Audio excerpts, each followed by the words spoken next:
요즘 사람들은 진지한 질문을 던지는 것을 싫어합니다. 예를 들어 삶의 의미 또는 삶의 목적, 삶의 가치가 담긴 질문을 누군가에게 하거나 스스로 그것들을 자기 자신에게 묻는 이런 행동들을 하면 우리는 고리타분하다라고 말하고 그렇게 취급합니다. 고리타분하다, 좀 예스럽다, 좀 아이들로 말하면 후지다, 이런 이야기죠. 사람들은 이런 삶의 목적, 삶의 가치, 삶의 의미, 이런 것들이 담긴 질문들을 원하지를 않습니다. 그런 진지한 질문들을 받기를 좋아하지 않습니다. 오히려 좋아하는 질문이 뭐냐면 어떻게 하면 쉽고 빠르게 편안하고 안락한 삶을 살 수 있는지, 어떻게 하면 내가 조금만 힘들이고 풍요로운 삶을 누릴 수 있는지, 우리는 그런 삶에 귀를 기울이고 그리고 궁금해하며 답을 찾아 헤매입니다. 근데 오늘 전도서를 보면 전도서는 우리에게 인생의 가치가 무엇인지, 인생의 목적이 무엇인지, 인생의 의미가 무엇인지 이런 묵직한 질문들, 정말 답을 단번에 찾기가 어려운, 답을 들어도 이해가 잘 되지 않는 그런 묵직한 질문들을 거침없이 우리에게 던집니다. 그래서 전도서를 보면 우리가 불편해요. 왜냐하면 그런 묵직한 질문들을, 부담스러운 질문들을 우리에게 거침없이 던져대거든요. 그러니까 전도서를 보면 참 부담스럽고 마음이 불편해집니다. 우리가 직면하고 싶지 않는, 우리가 싶어하지 않는 그런 세상의 본질에 대한 그 진리를 눈을 크게 뜨고 똑바로 바라보라고 우리에게 재촉합니다. 이제 우리가 함께 전도서를 살펴볼 텐데, 이 전도서의 묵직한 질문과 그 부담스러운 대답들을 통해서 우리는 인생을 포함한 우리가 살아가는 이 세상의 본질이 무엇인지 함께 직면하고 알아가는 시간을 갖기를 바랍니다. 여러분, 모든 말에는 무게가 있습니다. 말의 무게는 그 말을 하는 사람이 누구인가에 따라 그 무게가 달라집니다.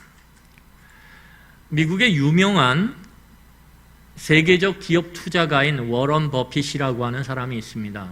이 사람이 2000년부터 어떤 일을 지금까지 해오고 있냐면, 매년 자기와 함께 점심 식사 한 끼를 할 수 있는 권리를 경매에 걸어서 그 경매를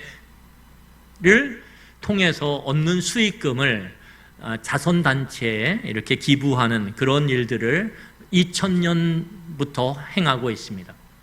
이 사람은 자기와 점심 한 끼를 경매에 걸어요. 그리고 그 경매에 입찰을 해서 경매를 따낸 사람과 함께 식사를 하는데, 놀랍게도 이 매년 했던 그 행사에 2018년도 그와 함께 점심 식사 한 끼를 하는데 얼마의 경매 입찰을 해서 그 권한을 따내냐면 37억입니다.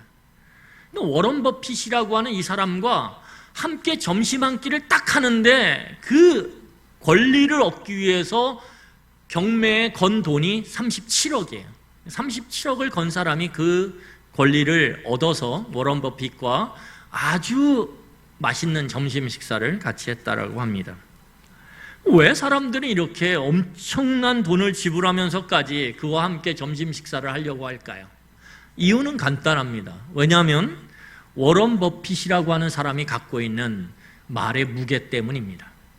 말의 무게. 그 사람을 봤을 때 그 사람의 말의 무게가 점심 한 끼를 하면서 같이 이야기를 나누는데 약 37억을 지불해도 아깝지 않은 그런 말의 무게를 갖고 있는 사람이라는 것입니다. 여러분, 그렇다면 전도서의 말의 무게는 어느 정도 될까요? 왜냐하면 우리가 전도서의 말의 무게를 알아야 그 말에 우리가 귀를 기울이든지 아니면 그냥 듣는 둥 마는 둥 하고 그냥 그 말을 버리든지 할 것이기 때문입니다. 여러분, 전도서에 담긴 이 많은 말들의 무게를 알기 위해서는 필요한 것이 있습니다. 그게 무엇이냐면 이 전도서를 기록한 사람이 누구인지를 파악하는 것입니다. 이 도대체 전도서를 기록한 사람이 누구냐? 그 사람을 알면 그 사람이 했던 이 말, 그 사람이 기록한 이 전도서의 말의 무게가 이제 가늠되어지기 시작합니다.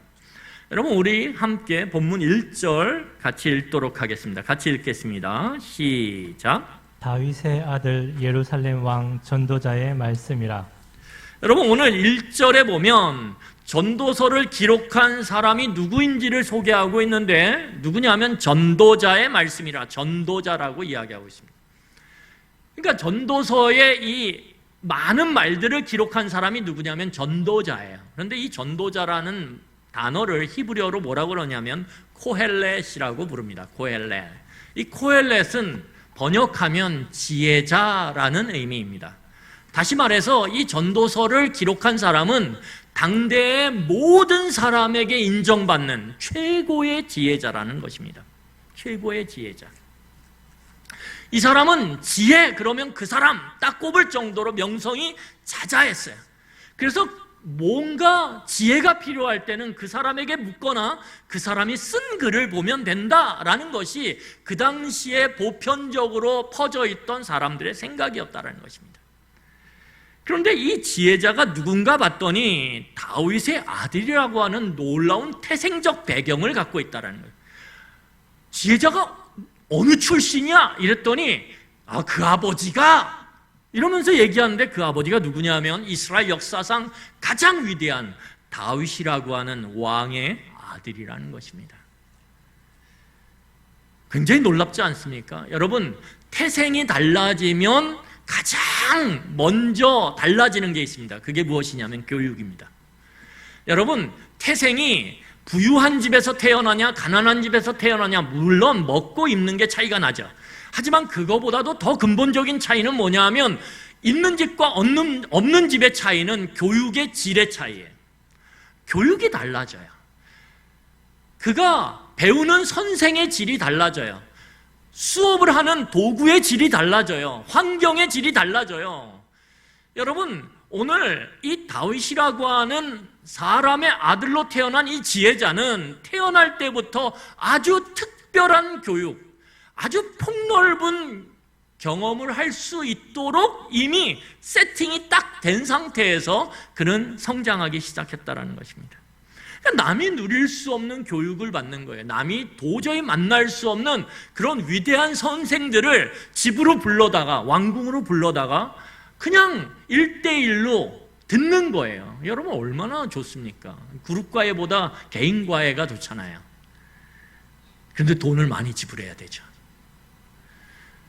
여러분, 개인과외를 하는데 그냥 동네에 그냥 이렇게 과외를 하는 선생님보다는 저 유명한 학원가의 선생님, 거기서 제일 뛰어난 선생님을 모셔다가 함께 1대1 개인 과외를 하면 좋잖아요. 그러니까 이 지혜자는 태생 자체가 왕의 자녀로 태어났기 때문에 어려서부터 교육을 받을 때 특별한 교육을 특별한 사람을 통해서 받았다라는 거예요. 그런데 여러분, 더욱 놀라운 건 뭐냐면 그가 이스라엘의 왕이 되었다라는 것입니다. 왕이 됐다라는 것.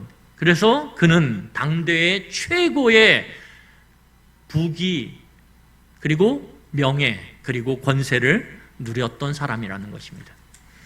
여러분, 그렇다면 우리가 이 전도서를 기록한 사람이 도대체 누굴까라고 할 때 여기 직접적으로 이름이 드러나 있지는 않지만 지혜자에 대한 종합적 설명을 고려할 때 우리는 이 지혜자가 바로 다윗의 아들 솔로몬이구나 라고 하는 결론에 이르게 된다는 것입니다.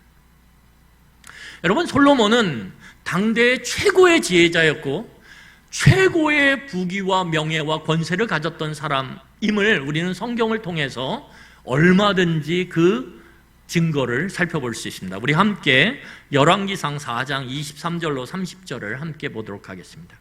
열왕기상 4장 29절로 30절입니다. 여러분들 한번 찾아보세요. 열왕기상 4장 29절로 30절입니다.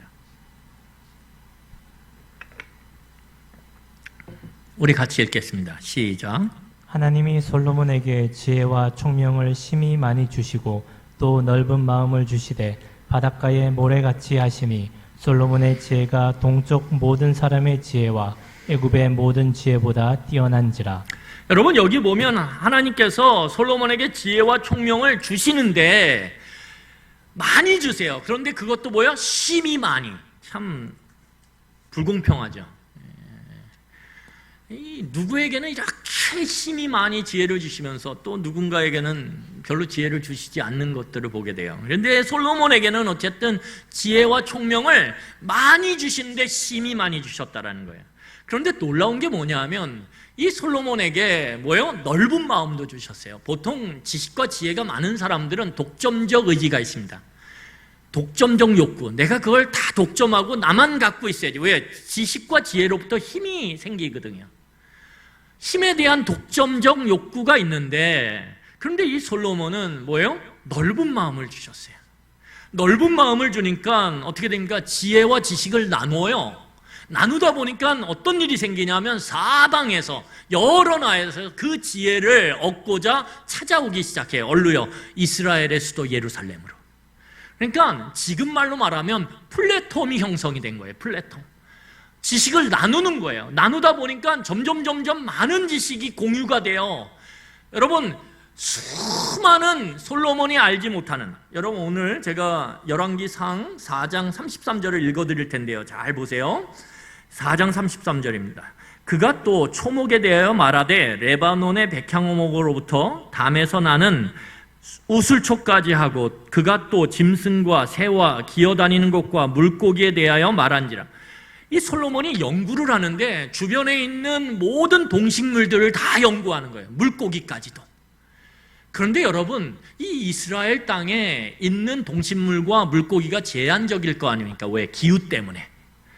그런데 이 플랫폼이 되니까 지식 나눔을 통해서 예루살렘의 솔로몬의 플랫폼이 형성이 되니까 사방 기후가 다른 나라에서도 오는 거예요. 그런데 자기들이 지식만 갖고 가는 게 아니라 자기들의 지식까지도 나눠요. 자기들의 암도 나눠요. 그러면서 솔로몬의 지식이 점점 확장되는 것입니다. 점점 확장돼요. 이 놀라운 것입니다. 지혜만 주신 게 아니라, 지식만 주신 게 아니라 그에게 넓은 마음을 주셔서 지식이 팽창하고 지혜가 확장되는 놀라운 일들이 이 솔로몬에게, 이 예루살렘 안에, 이스라엘에 일어나는 거예요. 여러분, 오늘 우리 한번 더 읽어볼 텐데 열왕기상 4장 20절로 21절이에요. 우리 한번 같이 읽어보도록 하겠습니다. 같이 읽겠습니다. 시작. 유다와 이스라엘의 인구가 바닷가의 모래같이 많게 되매 먹고 마시며 즐거워하였으며 솔로몬이 그 강에서부터 블레셋 사람의 땅에 이르기까지와 애굽 지경에 미치기까지의 모든 나라를 다스림으로 솔로몬이 사는 동안에 그 나라들이 조공을 바쳐 섬겼더라. 여러분, 여기 보면 나라가 평안할 때, 부귀와 명예가, 권세가 충만할 때 나타나는 게 무엇이냐면 인구가 팽창하는 거예요. 인구가 팽창이 돼요. 인구가 많아져요. 그러니까 인구가 많아지니까 군사력이 강해져요. 군사력이 강해지니까 점점 영토가 확장되면서 그들이 누릴 수 있는 권세와 명예와 그리고 부귀는 점점 커져요. 그래서 뭐라고 얘기하냐면 25절에 보면 이렇게 얘기합니다. 열왕기상 4장 25절에 보면 솔로몬이 사는 동안에 유다와 이스라엘이 단에서부터 부엘세바까지 이르기까지 각기 포도나무 아래에 무화과 나무 아래에 평안히 살더라. 여러분, 이스라엘의 관용구가 있어요. 어떤 관용구가 있냐면, 야, 잘 산다 이럴 때 우리는 등 따시고 배부르다. 이게 잘 사는 것의 관용구예요. 우리나라는 등 따시고 배부르면 다 됐지 뭐 이거죠. 그런데 이스라엘은 관용구가 뭐냐면 내가 지금 포도나무 아래, 무화과 나무 아래에서 입을 벌리고 평안하더라. 이게 관용구예요. 포도나무와 무화과 나무 밑에 있으면 어때요? 그 무성한 열매를 늘 따먹으면서 평안히 지낼 수 있거든요. 이게 참 행복하고 풍요로운 삶을 산다라고 하는 이스라엘의 관용구입니다. 그런데 그게 그대로 이 솔로몬 시대 때는 이루어져요. 여러분, 솔로몬이 얼마나 놀랍냐면 그 이후에 4장 26절 27절에 보면 솔로몬의 병거의 말 외양간에 말이 4만 마리가 있어요. 마병이 12,000명이 있어요. 솔로몬만을 위한 마병이 12,000명. 여러분, 더 놀라운 건 무엇인 줄 아십니까? 솔로몬에게 아내가 1,000명 있었어요. 아내가 1,000명이에요. 그의 진짜 부인은 700명, 그리고 첩이 300명이에요.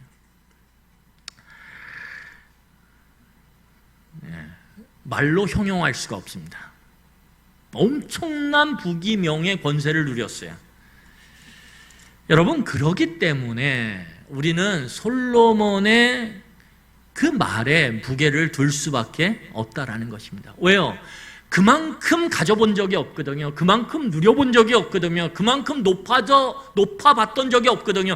그만큼 세상을 다 두루 살펴본 적이 없거든요. 그런데 솔로몬은 그렇게 살았다라는 거예요. 평생을. 그렇기 때문에 이 솔로몬이 세상을 누리고 세상을 살피고 세상을 돌보면서 경험했던, 그리고 그걸로 인해서 얻었던 지식과 지혜를 통해서 말하는 이 전도서의 말은 우리가 무겁게 받아들여야 된다는 거예요. 여러분, 그렇다면 솔로몬 왕이 이 전도서를 황혼기에 졌어요. 인생이 거의 끝나갈 때쯤 이 전도서를 쓰게 되는데, 이 황혼기에 그가 살아온 그 수많은 날들, 그리고 그 수많은 날들 동안 보고 그리고 듣고 경험했던 그 많은 것들을 종합해서 정리한 게 이것인데, 그러면 그는 인생에 대해서, 세상에 대해서 뭐라고 이야기했을까요? 그것이 중요합니다. 우리는 그것을 쉽게 그냥 툭 쳐서 넘기면 안 돼요. 왜냐하면 우리가 살펴봤던 것처럼 이 솔로몬의 말의 무게는 어마어마하거든요. 자, 우리 2절입니다. 뭐라고 했는지 함께 살펴보겠습니다. 같이 읽겠습니다. 시작. 전도자가 이르되 헛되고 헛되며 헛되고 헛되니 모든 것이 헛되도다. 여러분, 전도서 그러면 이 1장 2절이 생각나지 않습니까? 너무 유명한 구절이죠. 헛되고 헛되며 헛되고 헛되니 모든 것이 헛되다, 이거죠. 헛됨이 5번 나와요. 헛되고 헛되며 헛되고 헛되니 모든 것이 헛되다. 여러분, 오늘 이 지혜자인 솔로몬은 세상을 바라보고 그 세상 가운데 있는 사람들의 그 인생들을 다 살펴보고 결론을 딱 내리는데, 그 결론이 뭐예요? 헛되다라는 거예요. 헛되다. 여러분, 그의 말에 담긴 무게, 그걸 생각하면, 그리고 그가 그 무거운 무게를 가진 말을 탁 뱉는데 모든 것이 헛되다, 이렇게 단호하게 딱 일가라는 그 말을 들을 때 우리에게는 엄청난 충격이 찾아옵니다. 왜요? 나하고 비교할 수 없는 경험과 지식과 알을 가진 솔로몬이 결국 인생의 그 황혼기에 죽음을 앞두고 하는 말이 뭐냐면, 내가 살아봤더니, 라떼죠. 살아봤더니 헛되다, 이거예요. 헛되다. 충격적이죠. 오늘 이제 소망을 갖고, 이제 고등학교 졸업하고 대학 한번 들어가서 한번 즐기고 누려봐야지, 이런 청년들에게 모든 게 다 헛돼, 이 말은 아직 살지도 않았는데 살지도 않은 그 젊은 사람들에게 헛돼라고 말하는 것은 굉장히 의기소침하게 만들고 충격을 주는 말이라는 거예요. 그렇다면 우리는 여기서 질문을 던져야 돼요. 헛되다라는 그 말의 의미가 뭘까? 헛되다라는 그 말의 의미가 그냥 무가치하다, 인생은 무가치해, 모든 세상의 것들은 무가치해, 이런 말인가? 아니면 부질없다라는 말인가? 해봤자 부질없어, 해봤자 소용없어, 이 부질없고 소용없다라는 말인가? 우리는 이 의미를 다시 한번 면밀하게 살펴볼 필요가 있습니다. 여러분, 히브리어로 헛되다라고 하는 말은 뭐냐면 헤벨이에요. 헤벨. 이거는 좀 알아두시면 좋을 것 같아요. 헤벨. 그러면 뭐예요? 헛되다. 여러분은 아침에 일어나셔서 한번 외치면서 하루를 시작하세요. 헤벨. 그리고 주무실 때 한 번 더 외치세요. 헤벨. 헤벨이 뭐라고요? 헛되다. 그런데 이 헤벨이라고 하는 히브리어의 의미는 뭐냐면, 숨 쉬는 그 숨, 또는 바람, 또는 연기, 이런 뜻을 갖고 있어요. 숨 또는 바람, 연기. 다시 말해서 지혜자는 세상의 모든 것은 다 숨과 바람과 그리고 연기 같다라는 거예요. 숨과 바람과 연기. 멋있지 않습니까? 시적 표현이죠. 세상은 숨과 바람과 연기 같으니라, 이 말이죠. 여러분, 숨과 바람과 연기에 공통점이 있습니다. 뭘까요? 뭔가는 실제해요. 여러분, 실제하지 않습니까? 숨, 허 쉬면 겨울에 이렇게 허옇게 나오죠? 숨. 그냥 겨울이 아닌 여름에도 허 그러면 어떻게 해요? 따뜻한 뭔가가 느껴지잖아요. 그게 숨이죠. 여러분, 바람이 어때요? 바람이 샥 불면 시원하죠? 뭔가 느껴져요. 연기 어때요? 연기가 굴뚝에서 쫙 나오면 어떻습니까? 하얀 연기가 뭉게뭉게 피어오르죠. 실제해요. 그런데 이 세 가지의 공통적인 특징은 뭐냐면 실제는 하는데 그 실제의 시간이 짧다라는 거예요. 실제는 해요. 숨도 실제하고 바람도 실제하고 연기도 실제해요. 보이기도 하고 느껴지기도 해요. 촉감도 그렇게 느껴져요. 그런데 짧아요. 순간적이고 일시적이어서 금세 사라지고 만다라는 거예요. 여러분, 어떤 숨도 어떤 바람도 어떤 연기도 영원한 것은 없습니다. 여러분, 얼마 전에 태풍이 불었어요. 어마어마한 태풍이 불어왔어요. 다 날아가는 것 같았어요. 그런데 다음날 아침이 딱 되니까 어떻게 돼요? 언제 그런 어마어마한 태풍이 불었느냐처럼 아주 조용하고 아주 상쾌하고 깨끗한 하늘이 쫙 보여지는 거예요. 어마어마한 실제가 있는데, 그런데 그게 순간적이라는 거예요. 다시 말해서 오늘 지혜자는 세상의 모든 것들을 살피면서 뭘 발견하게 되냐면, 세상의 모든 것은 숨과 같고 연기와 같고 그리고 바람처럼 한순간은 어마어마하게 뭔가 있는 것 같지만 점점 사라져서 없어진다라는 거예요. 여러분, 그러면 어떻게 이런 결론에 이를 수 있었을까요? 우리는 이런 결론에 이르게 된, 그래서 세상의 모든 것이 가냘픈 숨처럼 잠깐 있다가 없어지고 사라져버리는 그런 것임을 어떻게 알 수 있었는지 오늘 3절에서 우리에게 지혜자는 이야기하고 있습니다. 어떻게 알 수 있었을까요? 3절을 같이 읽겠습니다. 3절 같이 읽겠습니다. 시작. 해 아래에서 수고하는 모든 수고가 사람에게 무엇이 유익한가?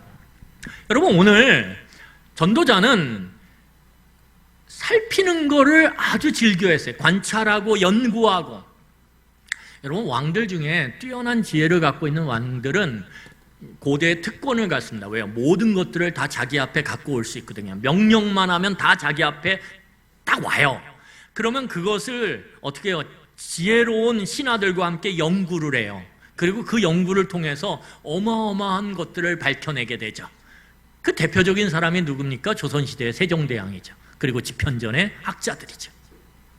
그것처럼 이 솔로몬도 너무 지혜에 대한 관심이 많고 지혜로워요. 그러니까 주변의 사람들을 플랫폼으로 해서 다 데리고 와서 어떻게 합니까? 세상의 모든 만물들을 연구하기 시작해요. 그리고 하늘을 살피기 시작해요. 땅을 살피기 시작해요. 그리고 그가 발견한 게 뭐냐 하면 해 아래 수고하는 모든 수고가 뭐예요? 사람에게 유익이 없다라는 거예요. 여러분, 여기 무슨 유익이 있는가 질문을 던지죠. 대답은 뭘까요? 유익이 없다라는 거죠. 그러면 유익이 없다라는 게 어떤 의미일까요? 지속되는 게 없다라는 거예요. 사람에게 계속적으로 지속적으로 영향을 주면서 사람에게 남겨지는 것이 없다라는 거예요. 남겨지는 것도 없다라는 거예요. 영원히 남겨지는 건 없다라는 거예요. 이게 그 사람의 연구 결과예요.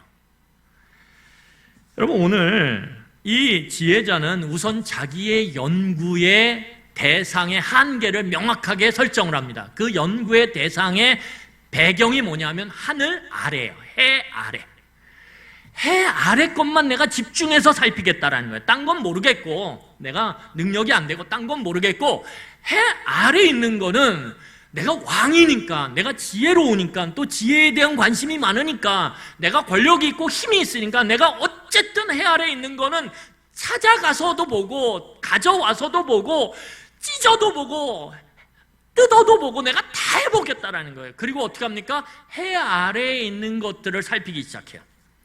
여러분, 여기서 해 아래라고 하는 말은 뭐냐면 지혜자가 쓰는 전문 용어예요. 뭐죠? 시간과 공간으로 이루어진 물리적 환경을 이야기합니다. 물리적 환경.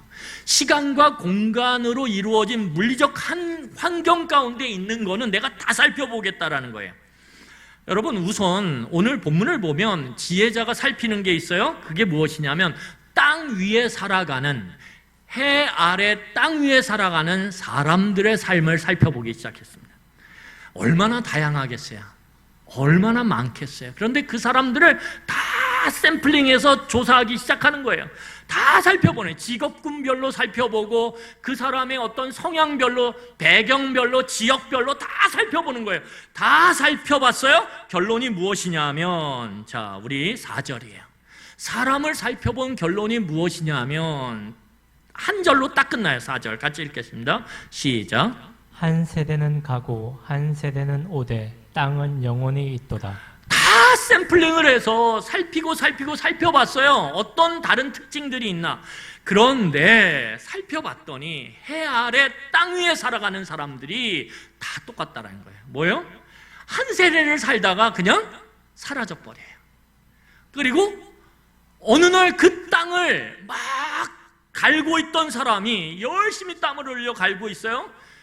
논밭을 갈아요. 그래서 지나가던 사람들이 샘플링 하기 위해서 물어요. 왜 이렇게 땅을 제가요, 뭐 이런 계획이 있고 이런 계획이 있어서요. 이렇게 땅을 열심히 갈아야 돼요. 그래서 농사를 열심히 지어야 돼요. 그래서 땀을 삐질삐질 흘리며 새벽부터 저녁까지 땅을 갈아요. 그런데 어느 순간인가 조사원이 긴 시간을 갖고 연구를 하니까 가봤더니 땅을 갈고 있는 사람이 바뀐 거예요. 그래서 물었어요. 제가 조사를 할 때 땅을 갈던 사람은 이 사람인데요. 그랬더니 그 사람 죽었어요. 그리고 제가 이 땅을 샀습니다. 그리고 새로운 사람이 땅을 가는 거예요. 여러분, 이런 일들이 하나가 아니라 샘플로 정한 곳마다 이런 일들이 동일하게 일어나는 거예요. 그러면서 결론을 얻은 게 뭐냐면 솔로몬이 인간이 아무리 큰 땅을 경작하고 아무리 거기다 큰 건물을 세우고 아무리 거기서 큰 부를 누려도 한 세대가 딱 끝나니까 그 모든 것이 새로운 세대에게 넘어가는구나. 여러분, 이게 그냥 우리는 머리로 받아들여요. 그리고 이성으로 나도 그거 알아 라고 생각할 수 있어요. 하지만 솔로몬은 이것을 면밀하게 수많은 사람들의 샘플을 조사해서 그 조사하는 과정 속에서 얻은 뼈에 사무치는 경험이라는 거예요. 이게 다 곳곳에서 다르게 일하는데 그 모든 다른 환경 속에서 다른 일들을 하는 사람들이 어느 시간이 지나니까 싹 사라져버리고 새로운 사람들이 그 자리에서 그 일을 하고 있구나. 여러분, 두 번째로 지혜자가 살핀 것이 뭐냐면 창조 세계입니다. 창조 세계를 살폈어요. 창조 세계는 그러면 다를까? 그래서 5절부터 7절을 통해서 창조 세계가 어떻게 운영되고 있는지를 이야기합니다. 우리 같이 5절부터 7절 본문 같이 읽도록 하겠습니다. 같이 읽겠습니다. 시작. 해는 뜨고 해는 지되 그 떴던 곳으로 빨리 돌아가고 바람은 남으로 불다가 북으로 돌아가며 이리 돌며 저리 돌아 바람은 그 불던 곳으로 돌아가고 모든 강물은 다 바다로 흐르되 바다를 채우지 못하며 강물은 어느 곳으로 흐르든지 그리로 연하여 흐르느니라. 여러분, 오늘 창조 세계를 또 살펴봤어요. 얼마나 관측을 많이 했겠어요. 천문 관측 이런 거 많이 했겠죠. 그 다음에 바람 부는 것들을 다 이렇게 면밀히 조사를 했겠죠. 여러분, 강물의 흐름 같은 거를 다 조사했겠죠. 그런 걸 다 조사해봤어요. 그래서 오늘 조사하는 대표적인 게 뭐냐면 해, 바람, 그리고 강물과 바다예요. 이 대표적인 창조 세계의 물질들을 조사하기 시작했어요. 여러분, 이 해와 바람과 그리고 이 물로부터 무엇이 생겨나냐 하면 철학이 생겨납니다. 그리스 철학은 이 세 가지의 물질에 대한 깊은 고민 속에서 그리고 질문 속에서 그 대답 속에서 탄생하는 것들이 철학이에요. 그러니까 이 지혜자도 만물의 근본 같은 이 물질에 대해서, 그리고 변하지 않는 태양에 대해서 살펴봤어요. 살펴봤는데 결론이 뭐냐 살펴보니까, 해를 보니까 떴다 졌다예요. 떴다 졌다, 떴다 졌다, 떴다 졌다. 맨날 떴다 졌다 해. 그 해가 얼마나, 이게 참 재밌는 표현인데 5절이 떴다가 져요? 그러면 해가 너무 급한 거예요, 마음이. 왜? 졌는데 빨리 떠야 되거든. 그러니까는 빨리 또 떠요. 그리고 지면 또 빨리 떠요. 이게 꼬리를 마치 무는 것처럼, 꼬리 잡기 아시죠, 여러분들? 꼬리 잡는 것처럼, 계속 꼬리를 잡는 것처럼 해가 꼬리를 잡듯이 그렇게 계속 반복되는 거예요, 순환하고. 아, 그래? 해도 그러네? 그냥 딱 떠 있는 법이 없어요. 그러면 바람은 어떤가 봤더니, 바람은 남으로 불다가 계속 남으로 불지 않아요? 어느 순간인가 남으로 불던 바람이 탁 멈추고 다시 북쪽으로 바람이 불어요. 이게 계속 반복되고 순환되는 거예요. 그리고 강물은 어떤가 봤더니, 강물이 옹달샘에서 시작해요. 저 산 위에 있는 옹달샘에서 쭉 물이 내려와서 그 물이 강물을 이루고, 강물이 또 강물과 함께 만나서 흘러 바다로 가요. 근데 놀라운 사실은 뭐냐 하면, 그렇게 물이 가서 바다로 가요? 근데 바다가 채워지질 않아요. 왜 그런가 봤더니 징발을 하는 거예요. 징발. 그리고 구름이 만들어져요. 그리고 다시 비가 내려요. 다시 옹달샘에서 물이 흘러와서 강물이 되고, 또 메말랐던 그 강물에 물이 불어나면서 바다로 흘러가요. 그런데 바다는 채워지잖아요. 또 징발돼요. 이런 순환과 방법이 계속되는 거예요. 여러분, 지혜자가 그 수많은 관찰과 연구를 통해서 발견한 게 무엇입니까? 인생을 봐도 그렇고 창조 세계를 봐도 그렇고, 다 순환과 반복을 하는구나. 순환과 반복을 하는구나. 반복. 계속 순환하고 반복하는 거예요. 순환하고 반복하는 거예요. 그래서 오늘 놀랍게도 8절에 이렇게 얘기해요. 자, 우리 8절 같이 읽어봅시다. 8절 같이 읽겠습니다. 시작. 모든 만물이 피곤하다는 것을 사람이 말로 다 말할 수는 없나니 눈은 보아도 족함이 없고 귀는 들어도 가득 차지 아니하도다. 여러분, 수고를 다 살펴보는데, 수고를 살펴보니까 어때요? 아침에 딱 시간이 되면 사람들이 다 눈을 떠요. 그리고 사람들이 막 바쁘게 옷을 입고 밥을 먹고 먹는 둥 마는 둥 하면서 막 집 밖으로 뛰쳐나가요. 사람들이 막 사방으로 막 그 좌표를 찍어보는 거예요, 솔로몬이. 그랬더니 정신이 없어요. 한 방향이 없어요. 막 사람들이 가는데, 이 사람은 저거 타고, 이 사람은 저거 타고, 이 사람은 저 방향으로, 이 사람은 저 방향. 다 각자가 다른 방향으로 다른 목적을 갖고 막 움직이기 시작하니까, 그거를 좌표를 찍어보면 정신이 없을 정도로 막 찍혀요. 이 해나 바람과 이 강물을 살펴보면 끊임없이 쉬는 적이 없어요. 계속. 그래서 이 지혜자가 세상을 쫙 살펴보고 피조물들을 돌아봐요. 그러면 좀 쉬고 있는 동물들이 있을까? 동물들이 보면 동물들도 쉬질 않아. 얼마나 다람쥐가 바쁘게 돌아다니는지. 그러면 식물은 좀 쉴까? 식물을 관찰했던 식물이 시간마다, 그리고 그 요일마다, 날짜마다 매일 체크를 하는데 부쩍부쩍 자라요. 얼마나 잘 자라는지. 세상을 관찰하면서 얻은 결론이 뭐냐면, 쉬질 않아. 엄청난 수고를 하고 있구나. 여러분, 우리 엄청난 수고하시잖아요. 여러분, 아침에 일어나서 땀 삐질삐질 흘려가면서 이리저리 뛰어다니다가 밤이 돼야 푹 쓰러져서 자고, 여러분 집에 들어가서도 얼마나 수고하는지 몰라요.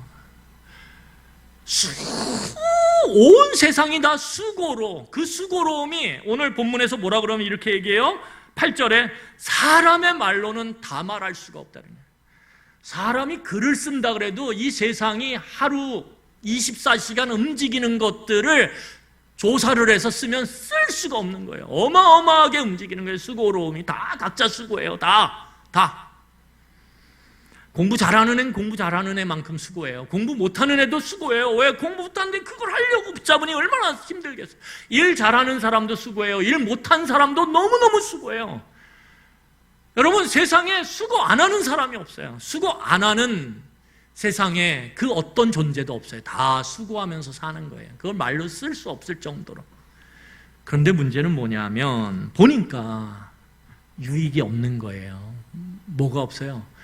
별로 남는 게 없어요. 계속 남겨져서 지속되는 게 없어요. 잠시 와 대단하다 그러다가 사라져버려요.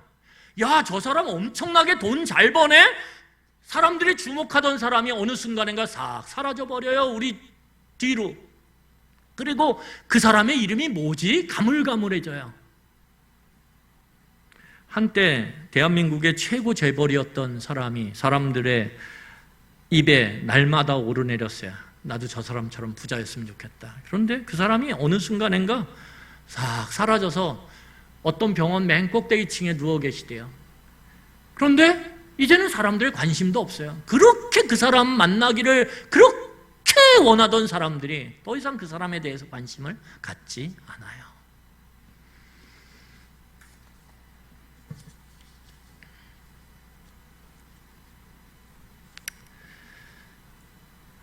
여러분, 오늘 그러면서 이 지혜자가 발견한 게 무엇입니까? 오늘 우리가 읽었던 8절에서 이렇게 이야기하고 있어요. 제가 8절 다시 읽겠습니다. 8절 보세요. 모든 만물이 피곤하다라는 것을 사람이 말로 다 말할 수 없나니 눈은 보아도 족함이 없고 귀는 들어도 차지 아니하도다. 여러분, 아무리 봐도 사람의 그 눈에 만족함이 없어요. 아무리 들어도 채워지지 않아요. 왜요? 영원할 것 같았던 것들이 어느 순간인가 싹 사라져 버리거든요. 내 눈을 가득 채웠던 그게 어느 순간인가 싹 내 눈앞에서 없어지거든요. 내 귀를 그렇게 채웠던 노래들이 있어요. 여러분, 날마다 듣는 노래 있잖아요. 근데 그 노래를 하루에도 수십 번, 수백 번 들었어요. 야, 이 노래 진짜 명곡이다. 와, 이런 노래가 누가 작곡을 했어 도대체? 야, 작사가 대단해. 그런데 그 노래가 어느 순간인가 나의 그 리스트에서 사라져버려요. 왜? 별로 듣질 않아요. 내 눈에 그렇게 예뻐 보이던 옷들이 있어요. 야, 옷들. 근데 패션에 여러분 트렌드를 아시죠? 돌고 돈다라는 거, 반복과 순환한다라는 거. 그래서 우리 요새 또 옛날 스타일이 또 유행을 하네? 막 이래요. 왜요? 여러분, 반복되고 순환되는 게 뭐예요? 세상의 원리라는 거예요. 그게 이 지혜자가 발견한 거예요. 그래서 그 옷이 너무 좋아 보여서 남편한테 이야기해요. 이 옷 좀 사달라고 내 생일 선물로 사줬어요. 그래서 그거 맨날 입어요. 맨날 입다 보면 어느 순간인가 그 옷을 볼 때 처음 봤던 그 느낌이 있어요? 없어요? 없어요. 만족이 없어요. 그리고 이렇게 얘기해요. 나 옷 없어. 그러면 남편이 이렇게 얘기하죠. 뭐라고요? 옷 그때 사줬잖아, 비싼 거. 그러면 뭐라 그래요? 그거 이제 마음에 안 들어. 이러죠. 여러분, 우리가 살아가는 세상을 보니까 여러분, 텔레비전 100인치짜리 놓으면 어떨까요? 처음에는 만족해요. 와! 그런데 며칠 지나면 어때요? 그것도 그렇게 성에 차지 않아요. 이게 지혜자가 발견한 거예요. 그러면서 지혜자가 어떤 결론을 내리냐면, 내가 이 세상 만물들과 사람의 이 물리적 환경 안에서의 삶을 관찰하니까 결론은 이거구나. 뭐예요? 우리 9절과 10절입니다. 우리 같이 읽겠습니다. 9절과 10절 시작. 이미 있던 것이 후에 다시 있겠고 이미 한 일을 후에 다시 할지라. 해 아래에는 새 것이 없나니 무엇을 가리켜 이르기를 보라 이것이 새 것이라 할 것이 있으랴.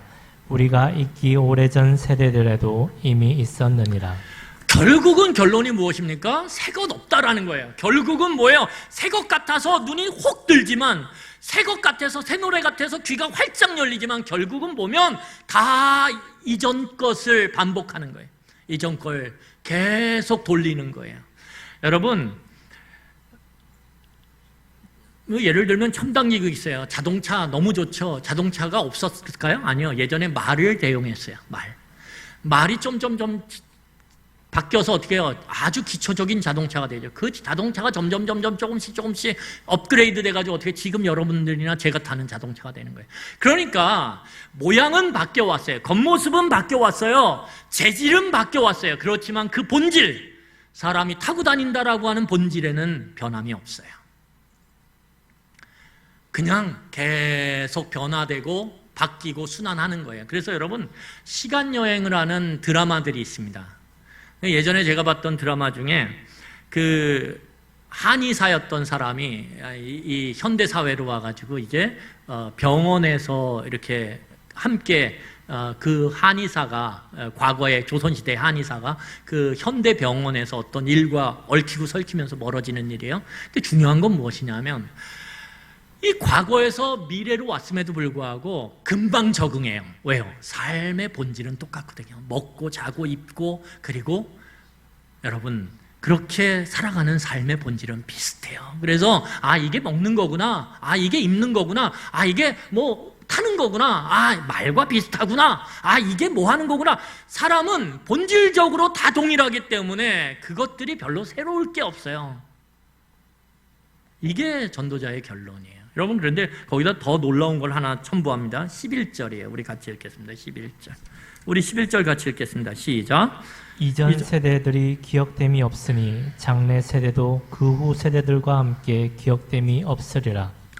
여러분, 오늘 마지막에 딱 방점을 찍는 거예요. 왜 헛되다 그랬냐? 왜 가냘픈 숨처럼 모든 세상의 만물이 다 있다가 어느 순간 없어지는 것처럼 그렇게 결론을 내렸냐라고 물어보니까 이 지혜자가 대답하는 게 뭐냐면, 내가 다 관찰해 봤더니 사람도 관찰하고 창조 세계도 관찰하고 역사도 관찰했어요.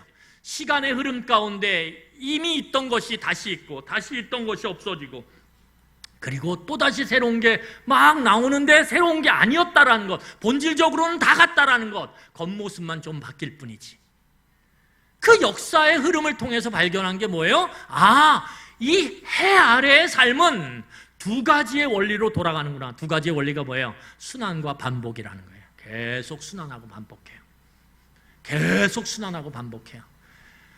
그 계속된 순환과 반복의 삶 가운데 인생은 어떻게 되냐면 오늘 11절의 말씀처럼 사라져버려요. 사라진다. 점점 늙어져서 사라진다. 우리는 늘 순환과 반복을 해요. 제가 이번 주에 하도 이 코로나 이 시국에 집교회. 그래서 교회에서 밖에 나가면 좀 그러니까 밥도 해 먹어요. 이게 반복되니까 참 스트레스가 되더라고요. 그래가지고 목양실을 어떻게 했냐면 새롭게 정돈을 했습니다. 제가 책장 집에 있는 거 갖다 놓고, 책도 갖다 놓고, 청소도 하고, 책상 위치도 바꾸고, 그랬더니 조금 낫더라고요. 그런데 여러분, 그것 또한 반복과 순환이라는 거예요.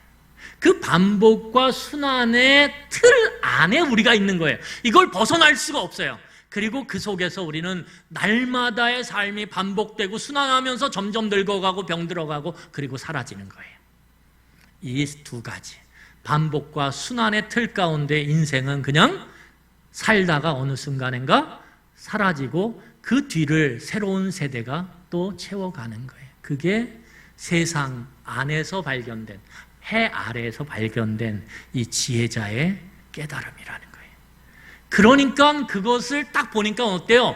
세상 모든 게 다 가냘픈 숨과 같구나. 하면 뭔가 있는 것 같지만 어때요?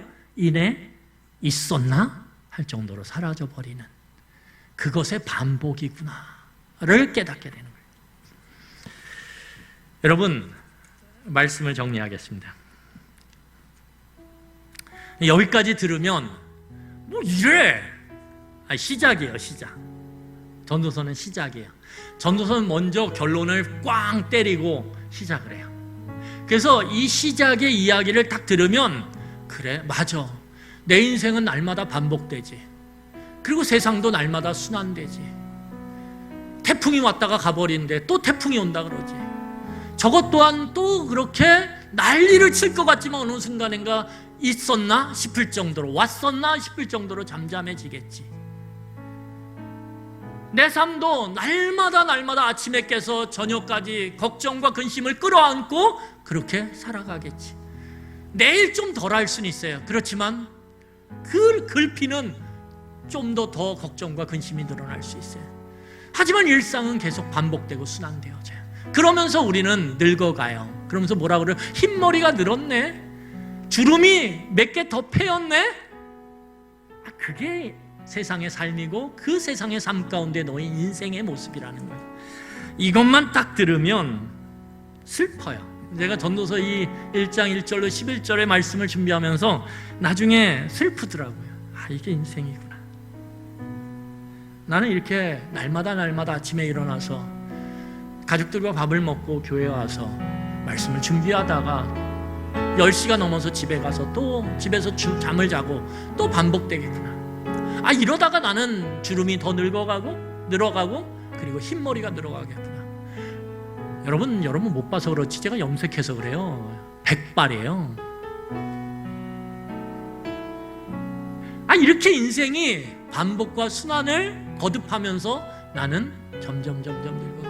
오늘 태풍 때문에 근심 걱정하지만 며칠 있다 또 웃을 거예요. 그렇지만 이거는 또다시 내년에 또 반복될 거예요. 평생 주들 때까지 이 시기 때 태풍이 오는 것 때문에 우리는 걱정하고 근심할 거예요. 반복되고 순환되는 거예요. 그러면서 나는 점점 늙어가고 사라져가는구나. 슬프더라고요. 그런데 오늘 지혜자는 뭐라고 얘기하냐면 이걸 받아들이고 이걸 깨닫고 마음에 담는 게 지혜라는 거예요. 그가 지금 무거운 말의 무게로 우리에게 이야기하는 그게 인생이라고. 그게 해 아래의 인생이라고. 해 아래의 시간과 공간의 물리적 환경 속에 살아가는 모든 인생은 다른 것 같지만 다 이 두 가지 틀 안에서 살아가는 거라고. 남 보면서 그렇게 부러워할 것 없다고. 다 여기에 다 안에 들어있다고. 남 보면서 부러워하고 시기하고 질투할 필요 없다고. 우리 이 안에 다 있어서 우리는 어차피 죽음을 맞이하게 돼 있다고. 사라짐의 길을 가게 돼 있다라고. 해 아래 인생은. 여러분 싫죠? 저도 싫더라고요. 뭐 이렇게까지 노골적으로 이야기하나. 조금 일말의 가능성이라도 두지. 조금 소망이라도 주지. 왜 이렇게까지 거침없이 거칠게 인생을 딱 하나로 단정 지으며 결론 지으면서 슬프게 만들까? 여러분, 그런데 이 분명한 세상의 본질, 인생의 본질을 직면하고 받아들일 때 우리는 새로운 소망이 생깁니다. 해 아래 인생은 그렇다라는 거예요. 전도자가 얘기하는 게, 제가 얘기했잖아요. 해 아래 인생은 그렇다는 거예요. 근데 뭐가 있어요? 해 위가 있거든요. 해 아래 인생에 대해서 해 아래 인생은 이것이구나. 여러분 열심히 살아야 돼요. 하나님이 주신 호흡을 갖고 열심히 수고해야 돼요. 그렇지만 그 수고의 끝, 해 아래에서의 삶의 한계를 아는 것, 그게 지혜라는 거예요. 왜? 그래야 욕심 안 부리거든요. 그래야 욕심 때문에 죄 안 짓거든요. 그래야 남을 짓밟고 일어나지 않거든요. 그래야 이 해 아래 인생 가운데 우리가 좀 더 하나님의 말씀을 갖고 사랑할 수 있거든요. 좀 더 베풀 수 있거든요. 좀 더 나눌 수 있거든요. 여러분, 해 아래 인생의 이 한계를 봐야 해 위를 바라보기 시작하는 거예요. 눈을 들어 해 위에 도대체 뭐가 있는지를 보기 시작하는 거예요. 여러분, 오늘 해 아래 인생 가운데 믿음 이런 거 얘기하지 않아요. 소망 이런 거 얘기하지 않아요. 하나님 얘기하지 않아요. 그냥 눈에 보이고 관찰되는 것만 보자 이거예요. 그게 본질이라는 거예요. 순환과 반복, 그리고 사라짐. 그런데 해 위를 보면 그것들을 뛰어넘는 믿음이 보이기 시작한다는 거예요. 여러분, 말씀 한마디만 하고 마치겠습니다. 헤벨이 헛되다라는 말이, 헤벨 헛되다. 그런데 헤벨과 같은 뿌리를 가진 말이 있어요. 단어의 뿌리가 같아요. 아벨이에요. 아벨. 아벨 많이 들어보셨죠? 아담과 하와의 둘째 아들이죠. 가인 첫째 아들, 아벨 둘째 아들. 이 아벨이 헛되다 이 말이에요. 아벨이요, 해 아래의 삶의 시각을 갖고 보면 아벨은요 한게 없어요. 양치다가 그냥 죽었어요. 정말 헛된 삶이에요. 해 아래의 시간과 공간의 물리적 환경에서 보면 아벨은 정말 부질없는 인생을 살다 간 거예요.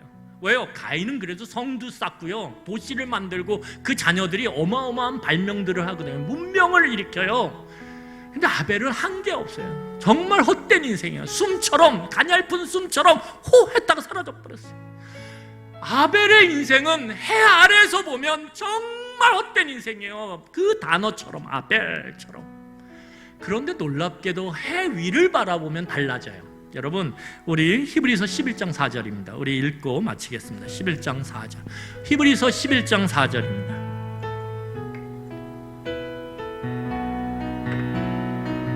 우리 11장 4절 같이 큰 목소리를 같이 읽겠습니다. 11장 4절이에요. 우리 가족들 손잡고 읽었으면 좋겠어요. 볼 때 좀 어렵나요? 그래도 손잡고 읽었으면 좋겠어요. 여러분, 이 시간에 우리 히브리서 11장 4절 말씀을 같이 읽겠습니다. 아벨이 뭐라고요? 헛됨이요, 가냘픈 숨과 같은 인생을 해 아래에서 살았어요. 그런데 그에게 해 위에 하나님은 뭐라고 말씀하시냐면 이렇게 말씀하세요. 우리 같이 읽겠습니다. 시작. 믿음으로 아벨은 가인보다 더 나은 제사를 하나님께 드림으로 의로운 자라 하시는 증거를 얻었으니 하나님이 그 예물에 대하여 증언하심이라. 그가 죽었으나 그 믿음으로써 지금도 말하느니라. 안 사라졌어요. 안 사라졌어요. 사라진 줄 알았는데 안 사라졌어요. 안 사라지고 오늘날 우리에게 끝까지 믿음으로 말하고 있다는 거예요. 이 해 아래에서의 순환과 반복, 그리고 그 속에서 사라지는 인생을 살고 있는 우리에게 해 위에 믿음을 가지라고, 우리에게 오늘 사라지지 않는 말씀으로 우리에게 말하고 있는 거예요. 여기에 소망이 있습니다. 우리는 이 소망을 이제 히브리서의 말씀을 통해, 이 전도서의 말씀을 통해 같이 차근차근 알아가 볼 것입니다. 여러분은 이번 주에 기억하세요. 인생은 헤벨이구나, 가냘픈 숨과 같구나. 그걸 직면하셔야 우리는 시선을 들어 해를 위를 보게 되어 있습니다. 우리 같이 기도하겠습니다.